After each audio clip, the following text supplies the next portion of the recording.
ભીંડાનું શાક બનાવી દીધું છે. બહુ ટાઈમ પછી ભીંડાનું શાક બનાવ્યું છે. તો અત્યારે હવે લંડનમાં ફાઇનલી એવું લાગે છે કે ઠંડી થોડી ઓછી થઈ છે અને વચ્ચે તો બહુ ઠંડી પડતી હતી, પણ આજે મસ્ત સન છે અને વેધર પણ 8 થી 9 ડિગ્રી જેવું છે, એટલે મસ્ત આમ મજા આવે એવું થોડુંક સમર જેવી વાઇબ લાગે છે. અને બહુ ટાઈમ પછી આજે ભીંડાનું શાક બનાવ્યું. તો અત્યારે બપોરના 1:45 થયા છે અને 2:15 હાફ એન અવર છે મારી પાસે. તો મેં કીધું કે હું જો આ લસણ ફોલતી હતી અને લસણની ચટણી ફિનિશ થઈ જવા આવી છે, થોડીક 1 ચમચી જેવી જ છે. તો લસણની ચટણી બનાવી લઉં અને હું તમને બતાવું કે હું કેવી રીતે એકદમ ફટાફટ બની જાય એવી રીતે બનાવતી હોઉં છું. તો ઇઝી રીતે ખાંડીને નથી બનાવતી, પણ બીજી અલગ રીતથી જ બનાવું છું. તો હું તમને બતાવું કે કેવી રીતે હું બનાવું છું. તો જે આટલો મોટો લસણના બધા આવી રીતે મળે અને આ મેં કેટલા લગભગ 275નું સમથિંગનો લાયા હતા. કિંગ્સબરી ગયા હતા સન્ડેના શાક લેવા માટે, તો ત્યાંથી લસણ લઈને આવ્યા છીએ. એટલે અડધી કલાક છે તો લસણની ચટણી બનાવી લઉં. તો અહીંયા આગળ છે ને હું લસણ ફોલું છું. તો આપણે અમારે અહીંયા લંડનમાં છે ને આવી રીતે એકદમ મોટી મોટી ને જાડી કળી હોય અને આપણે ઇન્ડિયામાં કેવું ઝીણું ઝીણું લસણ હોય. તો અહીંનું લસણ પણ ફોલવામાં ઇઝી હોય, બિકોઝ મોટી મોટી ને જાડી કળી હોય ને એટલે જલ્દીથી ફોલાઈ જાય. જ્યારે ઇન્ડિયામાં યાદ છે મને કે લસણ ફોલવાનું થાય ને એટલે આમ ઓલા નખમાં અંદર પણ આમ થોડું દુખવા લાગે, બિકોઝ બહુ ઝીણી ઝીણી કળી હોય એટલે થોડી વાર લાગે.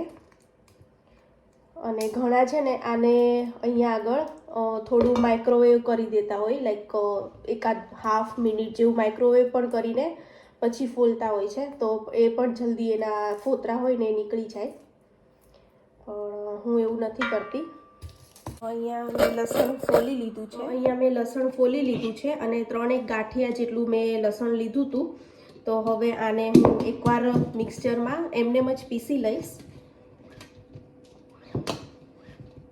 તો અહીંયા મેં છે ને લસણને થોડું એમનેમ જ પીસી લીધું છે અને હવે થોડું હલાવી દીધું છે, એટલે શું નીચે તળિયે ચોંટી ગયું હોય તો ઉપર નીચે થઈ જાય. અને હવે આની અંદર મેં 3 ગાંઠિયા જેટલું લસણ લીધું હતું, એટલે હવે આની અંદર હું આવી લગભગ 8 થી 10 સ્પૂન જેટલું મરચું એડ કરીશ.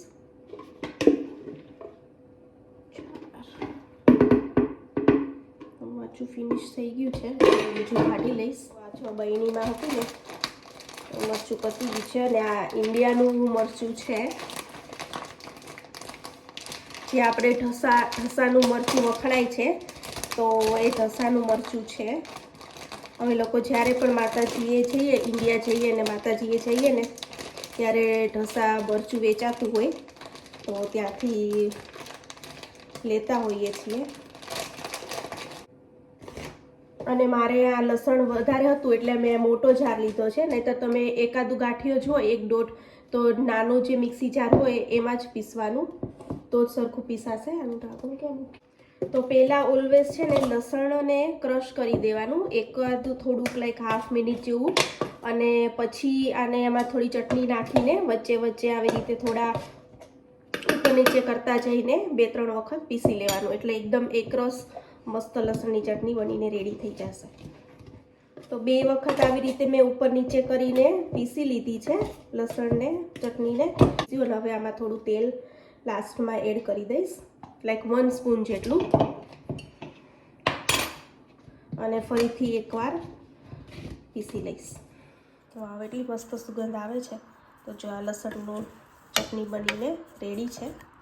તો હવે આ લસણની ચટણી બનીને રેડી છે, મસ્ત બની ગઈ છે. જો હવે આને આ ડબ્બામાં ભરીને સ્ટોર કરી દઈશ. તો આને મહિના સુધીઓ પણ તમે સ્ટોર કરીને રાખી શકો અને કાંઈ જ નથી થતું. તો આટલી લસણની ચટણી લગભગ મારે 2 થી 3 વીક તો આરામથી નીકળી જશે. તો હું જો આવી રીતે લસણની ચટણી બનાવું છું, આમાં કોઈ જ બીજા મસાલા પણ એડ નથી કરતી, બિકોઝ આપણે જ્યારે શાક કે કંઈ પણ બનાવતા હોય ત્યારે ઉપરથી બીજા મસાલા તો આપણે એડ કરતા જ હોઈએ, પણ ઘણા લોકો આમાં મીઠું ને ધાણા જીરું ને એવું એડ કરતા હોય છે. પણ પણ હું આમાં કંઈ એડ નથી કરતી, ખાલી થોડું તેલ નાખું એટલે જેના લીધે ચટણી જે હોય ને એ સોફ્ટ રહે. બસ દેટ્સ ઇટ. તો હવે હું આને બંધ કરીને ફ્રીજમાં મૂકી દઈશ. પર્વ સન્વીને લેવા જવાનો ટાઈમ થઈ ગયો છે, તો હું એને લઈ આવું. તો છે ને એકદમ ક્વિક અને ઇઝી. ખાંડવામાં તો બહુ બધી વાર લાગે, પણ આવી રીતે મિક્સરમાં એકદમ જલ્દી બની જાય છે. તો તમે પણ આવી રીતે જરૂરથી ટ્રાય કરજો. લાડવો સ્કૂલેથી આવીને લાડવો? આપણી પાસે ક્યાં લાડવો હતો? કયો લાડવો? પેંડો. પરવાને જો કોણ લાવ્યું તું પેંડો? આપણને કોણે આપ્યો તો પેંડો? જો અહીંયા કચ્છી પેંડા આવી ગયા છે. પરવાને સ્કૂલેથી આવીને તરત પેંડો યાદ આવે. કોણ લાવ્યું તું આ? કોણે આપ્યા તને યાદ છે? અમીફિયા. અમીફિયાએ નથી આપ્યો, ઉર્વેશ અંકલ લાયા છે.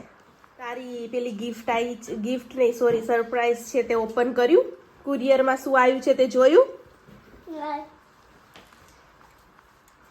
પર્વ કે પેલા મને પેંડો ખાવા દો, હે ને? બહુ ભાવે તને? હે? હા છે ને, પર્વ માટે એક વસ્તુ મંગાવી હતી. વોટ ઇઝ ધીસ પર્વ? શું છે?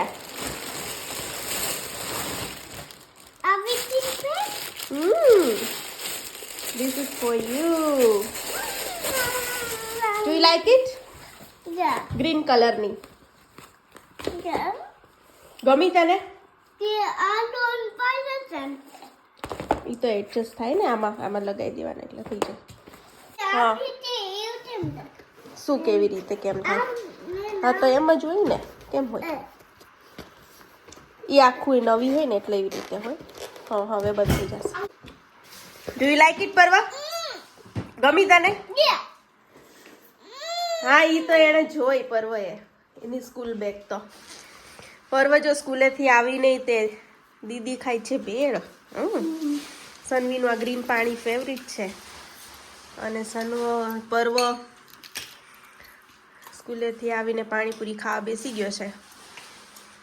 પર્વને બહુ ભાવે પાણીપુરી, હે ને? હું લઉં તારામાંથી એક પીસ? No.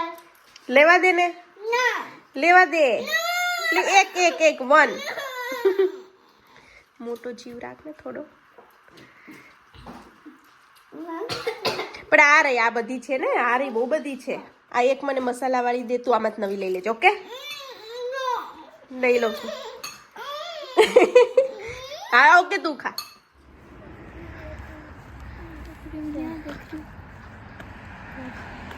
હવે થોડો દિવસ લાંબો થઈ ગયો છે. અમે લોકો અહીંયા વોક નહીં સોરી સન્વીને સ્વિમિંગ છે તો સ્વિમિંગમાં લઈને જઈએ છીએ, અને બધા ડોગીઝવાળા લોકો